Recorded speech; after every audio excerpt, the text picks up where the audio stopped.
জুলাইয়ে মানবতাবিরোধী অপরাধের মামলায় কার্যক্রম নিষিদ্ধ আওয়ামী লীগের সাধারণ সম্পাদক ওবায়দুল কাদের নাসিম সহ যুবলীগ ছাত্রলীগের ৭ জনের সর্বোচ্চ সাজা চেয়ে যুক্তিতর্ক উপস্থাপন শেষ করেছে রাষ্ট্রপক্ষ।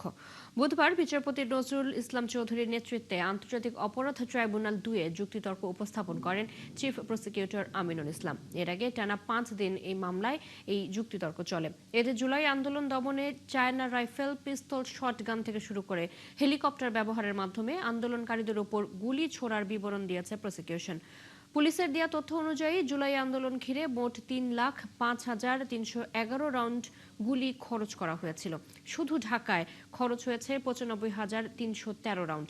এবছরের ২২ জানুয়ারি ৭ আসামির বিরুদ্ধে অভিযোগ গঠনের মাধ্যমে বিচার শুরুর আদেশ দেয় ট্রাইব্যুনাল ২।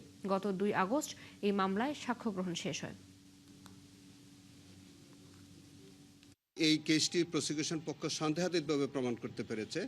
তাদের দৃষ্টান্তমূলক শাস্তি যদি না হয়, তাহলে এইরকম দুর্বৃত্তপরায়ণ রাজনীতিবিদ ভবিষ্যতে আবার জন্ম নেবে। আমরা চাই বাংলাদেশে তাদের মতো এরকম দুষ্কৃতিপরায়ণ রাজনীতিবিদ আর ফিরে না আসে, এবং এরকম কোনো ব্যক্তিত্ব যাতে আর বাংলাদেশে কেউ রাজনীতি করতে সাহস না পায়। সেই কারণে তাদের বিরুদ্ধে আমরা দৃষ্টান্তমূলক শাস্তি দাবি করি।